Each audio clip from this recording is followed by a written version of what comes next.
let's start the session with a positive thought. So, today's thought is you only fail when you stop trying. So, keep trying hard. Okay?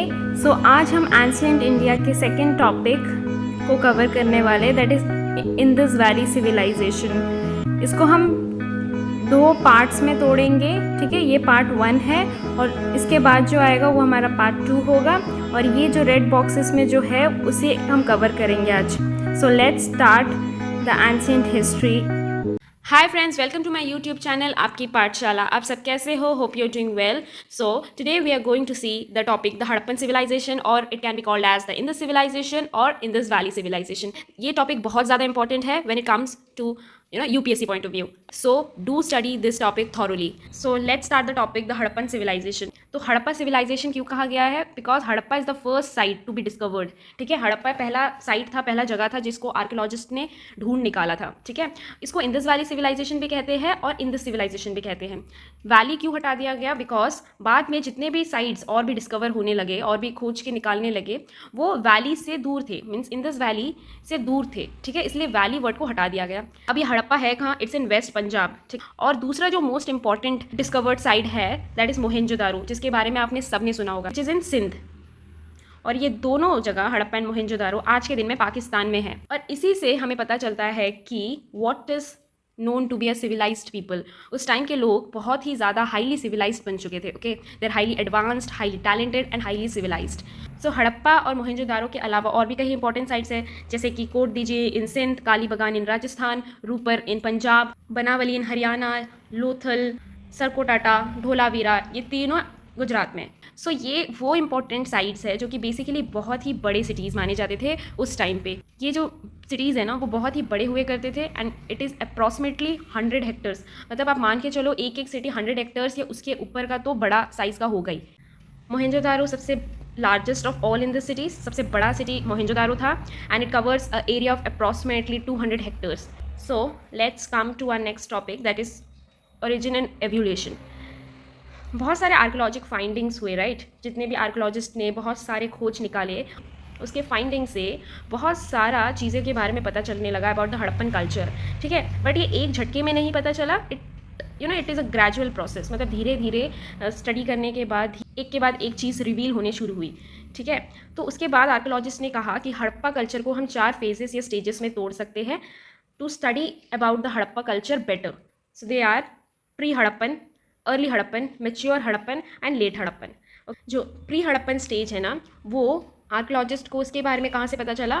From the eastern Baluchistan. Okay, बहुत सारे evidences मेघगढ़ से भी पता चला जो कि मोहेंजोदारो से 150 miles north west की तरफ पड़ता है. ठीक है, और ये मेन एविडेंसेस थे प्री हड़प्पन कल्चर, मतलब एकदम शुरुआती दौर. यहाँ पे दीज आर नोमैडिक पीपल्स जो कि धीरे धीरे सेटल्ड होना शुरू हुए थे, धीरे धीरे सेटल्ड एग्रीकल्चर लाइफ की तरफ बढ़ रहे थे.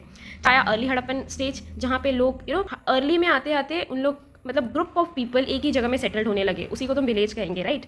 तो बहुत सारे लार्ज विलेजेस बनने लगे और धीरे धीरे टाउन का भी डेवलपमेंट होने लगा. लोग धीरे धीरे रूरल से अर्बन लाइफ की तरफ और भी जाने लगे. इसके एविडेंसेस हमें अर्मी और कोट डीजी से बहुत सारे मिले. ठीक है, about the early Harappan stage के बारे में. Third is mature Harappan stage. ठीक है, इस स्टेज तक आते आते बहुत ही बड़ी बड़ी सिटीज़ इमर्ज हो गए थे, बहुत ही अच्छे टाउन प्लानिंग होने लग गई थी और बहुत ही ज़्यादा उन लोग अर्बनाइज होने लग गए थे. ठीक है, मतलब उन लोग धीरे धीरे रूरल रहे नहीं, they transform them into a urban culture. धीरे धीरे उन लोग सिटी लाइफ की तरफ जाने लग गए थे. और इसका एविडेंसेस काली बगान जो साइट है विच इज़ इन राजस्थान, वहाँ से ही इसके बारे में एविडेंसेस पाए गए. ठीक है, and then comes the late Harappan stage. यहाँ तक आते आते the decline of Indus culture started. I said just started, मतलब इंदस कल्चर और हड़प्पन कल्चर खत्म होना जस्ट शुरू हो चुका था.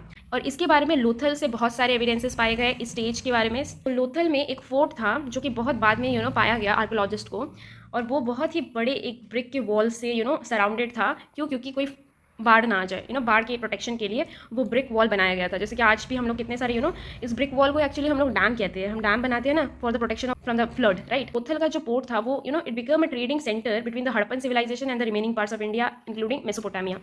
मतलब लोथल से ही मैक्सिमम ट्रेड हुआ करता था उस टाइम पे, बट धीरे धीरे ये सब खत्म होना शुरू हो गया था. This is a old map of our India जिसमें हड़प्पा कहाँ पे है बताया गया है, मोहेंजोदारो कहाँ पे है, लोथल, काली बगान, रूपर, ये है इंदस वैली, राइट। तो इंदस वैली के इर्द गिर्द जो सिविलाइजेशन हुआ that is known as Indus valley civilisation.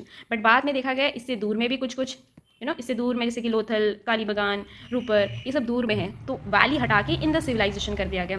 Okay, important sites है, इसके बारे में भी आपको पता होना चाहिए with location which is very important. इससे आपको यूपीएससी पे एक्स्ट्रा मार्क्स गेन हो सकता है when you conclude a answer with a simple rough sketch. Okay, आप अगर रफली भी अगर एक मैप बना दोगे ना, it will be taking about just 10 seconds to draw. ठीक है, आप रफली भी बना दोगे ना, it will be a very good impression जो आपका पेपर साइन करेंगे। ओके, सो आपको मोस्टली सारे लोकेशंस याद होने चाहिए जो जिनके बारे में भी आप पढ़ रहे हो। Okay, specially those which is very important, जैसे कि Harappa, Mohenjodaro. So let's come to a next topic, that is the date of the Harappan culture.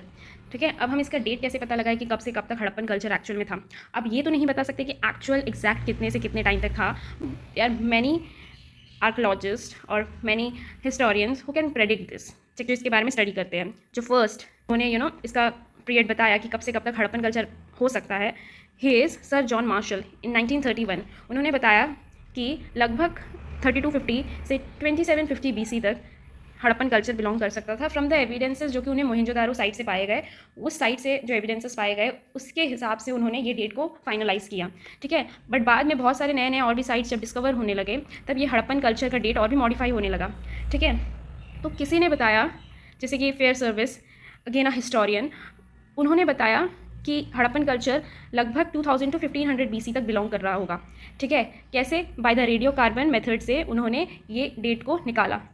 ठीक है, फिर और भी मॉडिफाई हुआ जब डीपी अग्रवाल जी ने एक कंक्लूजन पे आए कि Harappan culture should be between 2300 to 1750 BC तक लगभग होना चाहिए।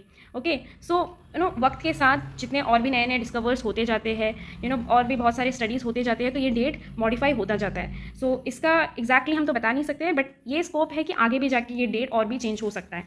ठीक है, अभी के लिए that's it the information. So let's come to a next topic, that is silent features of the Harappan culture.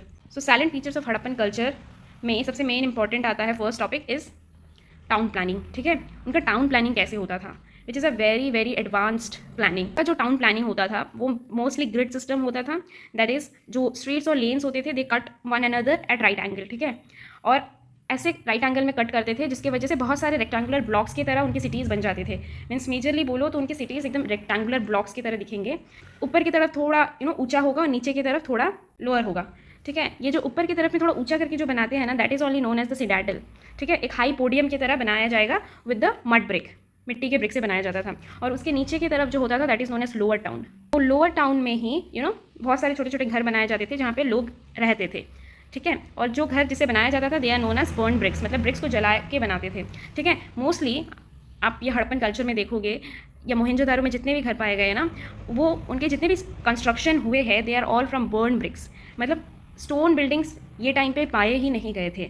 ठीक है, मतलब स्टोन बिल्डिंग्स उन लोग बनाना छोड़ चुके थे, सब उन लोग ब्रिक्स को जला के बर्न करके बनाते थे, जिससे उनका कंस्ट्रक्शन और भी अच्छा होता था। So this is a very important characteristic of a Harappan culture. दूसरा एक फीचर क्या है जो कि बहुत ही इंपॉर्टेंट है, that the underground drainage system. उन लोग का जो अंडरग्राउंड ड्रेनेज सिस्टम था ना, that is very very well maintained. घर के जो छोटे छोटे ड्रेन्स थे वो बाहर के स्ट्रीट ड्रेन से कनेक्ट किए जाते थे, जिसकी वजह से उनका सारा कचरा एक ही जगह पे जाके प्रॉपर वे में डंप हो जाए, और टाइम टाइम पे क्लीन भी किया जाता था। और उसको कवर करने के लिए, स्ट्रीट ड्रेन्स को कवर करने के लिए बहुत बड़े बड़े स्टोन के स्लैब्स या ब्रिक्स बैठाए जाते थे। Very high maintained and very highly advance people. अब जैसा आपने पर में एक फ़ोटो देखा होगा, it is a photo of great bath which is in Mohenjodaro. वो एक पब्लिक बेथिंग साइट है जो कि रिचुअल बेथिंग साइट है, जैसे कि हमारे लिए गंगा हो गया ना, हम जाते हैं एंड डुबकियाँ लगाते हैं और कहते हैं कि हमारा पाप धुल जाएगा। तो उनके लिए भी उस टाइम पे great bath which is a ritual bathing site. Okay, जहाँ पे हम लोग जाते थे और कुछ रिचुअल्स फॉलो करते थे। ये बहुत ही इंपॉर्टेंट पब्लिक प्लेस था जो कि आज भी मौजूद है, and it is of 39 feet in length, 23 feet in breadth and 8 feet in depth. ठीक, स्टेप्स में बनाए गए हैं which leads to a surface. यहाँ पे बाथिंग साइड है, तो चेंजिंग के लिए अलग से चेंजिंग रूम्स होते थे। ठीक है, और ये फ्लोर भी मैंने जैसे बताया बर्न ब्रिक से ही बनाया जाता था फॉर द पर्पस ऑफ पानी के लिए उन लोग बहुत सारे लार्ज वेल बना दिया करते थे, और उस वेल से उन लोग पानी लेके आते थे, कुछ रिचुअल्स फॉलो अप करते थे, और वो पानी से उन लोग बात लेते थे, और बात लेने के बाद वो एक आउटलेट की तरह उन लोग बनाते थे जिससे वो पानी सीधा ड्रेन में चला जाए। और दूसरा जो मोहनजोदारो में जो सबसे लार्जेस्ट बिल्डिंग पाया गया दैट इज़ ग्रैनरी। ठीक है, ये सबसे लार्जेस्ट ग्रैनरी है या सबसे लार्जेस्ट बिल्डिंग है जो आर्कोलॉजिस्ट को पाया गया, जो कि 150 फीट इन लेंथ है और 50 फीट इन ब्रेथ है। आप सोच सकते हो कितना बड़ा है। और भी बहुत सारे ग्रैनरीज पाए गए, लगभग 6 ग्रैनरीज हड़प्पा साइड से भी पाए गए हैं। ठीक है, so that's it about the town planning और the great bath. So let's come to a next topic, that is economic life. उनके इकोनॉमिक लाइफ के बारे में कुछ जानते हैं तो उनका इकोनॉमिक लाइफ बहुत ही अच्छा चल रहा था। फील्ड से उनका इकोनॉमिक एक्टिविटी कैरी ऑन होता था, जैसे कि एग्रीकल्चर, इंडस्ट्री, क्राफ्ट, ट्रेड, ये बहुत ही अच्छे से फ्लरिश हो रहा था। ठीक है, मतलब हर तरफ से उनको फ़ायदा ही हो रहा था, कोई लॉस नहीं था सच। एग्रीकल्चर में उन लोग मेनली वीट और बार्ले उगाते थे, कुछ अपने लिए रखते थे और कुछ बिक्री कर देते थे। और उसके अलावा सेसमी, मस्टर्ड और कॉटन भी धीरे धीरे उन लोग उगाना शुरू कर दिए थे। जो बच जाते थे सरप्लस ग्रेन्स जो थे वो बड़े बड़े ग्रैनरीज या स्टोर हाउस बोलो, वहाँ पे उन लोग स्टोर करके रख देते थे। बहुत सारे एनिमल्स पालते थे, जैसे कि शीप्स, गोट्स, बफलो, जिसको उन लोग डोमेस्टिकेट करते थे, मतलब घर में पालते थे। हॉर्स का यूज़ इतना नहीं था और ये कंफर्म नहीं है अभी तक, बट बहुत सारे दूसरे एनिमल्स को उन लोग हंट भी करते थे फॉर फूड। ठीक है, जैसे कि डियर हो गया। और जो दूसरा ऑक्यूपेशन था लोगों का था, कुछ लोग जैसे कि गोल्ड स्मिथ थे, कुछ ब्रिक मेकर्स थे, कुछ स्टोन कटर्स थे, कुछ वीवर्स थे, कुछ बोट बिल्डर्स थे, कुछ टेराकोटा मैन्युफैक्चरर्स थे। ठीक है, ये भी बहुत ही इंपॉर्टेंट स्पेशलाइज ग्रुप्स थे जो कि कोई एक चीज़ में अपने आप को माहिर बना चुके थे। ठीक है, जो वेसल्स थे वो मोस्टली कॉपर और ब्रोंज के थे, क्योंकि ये टाइम तक आते आते दे आर हाईली एडवांस्ड और मेटल को कैसे यूज़ करना है दे वेल नो दैट। जो ऑर्नामेंट्स थे वो मोस्टली गोल्ड और सिल्वर के होते थे। ठीक है, जो पॉटरी हुआ करता था यूजुअली प्लेन बनाया करता था, उनका जो पॉटरी होता था वो यूजुअली प्लेन होता था, बट कहीं कहीं जगहों पे हम लोग रेड और ब्लैक कलर के पेंट से भी पेंट करते थे अपने पॉटरीज़ को। ठीक है, जो कि आर्कियोलॉजिस्ट को पाए गए हैं। उन लोग बीड्स का भी यूज़ करते थे और वो जो बीड्स बनाते थे वो बहुत ही सुंदर सुंदर प्रेशियस स्टोन से बनाया जाता था। जो इंटरनल ट्रेड था वो बहुत ही अच्छे से चल रहा था, बट जो फॉरेन ट्रेड था वो भी बहुत अच्छे से चल रहा था। और जो फॉरेन ट्रेड था बेसिकली जो कहाँ से होता था, from the Mesopotamia, from Afghanistan and Iran. These three are most important foreign trading centers, Mesopotamia, Afghanistan and Iran. जो गोल्ड, कॉपर, टिन होते थे और जो कि बहुत सेवरल प्रेशियस स्टोन्स होते थे ना, वो मोस्टली इंपोर्टेड किए जाते थे, मतलब बाहर से यहाँ पे इंडिया में लाया जाता था। ठीक है, और हमारे यहाँ से बहुत सारे एग्रीकल्चर प्रोडक्ट्स जाते थे बाहर में, जैसे कि wheat, barley, peas, oil seeds, ठीक है, कॉटन के गुड्स, पॉटरी, बीड्स, टेराकोटा के फिगरिंग्स एंड आइवरी के आइटम्स, ये सारे यहाँ से बाहर विदेश में जाया करता था। और इसके बारे में भी बहुत सारे एविडेंसेस पाए गए हैं, बहुत सारे evidences about the trade links पाए गए हैं between Indus and Sumerian people. ठीक है, जो सुमेरियन पीपल है ना, जो इंडोनेशिया में आते हैं, वहाँ से हमारा इंडस तक ट्रेड लिंक बहुत ही ज़्यादा था।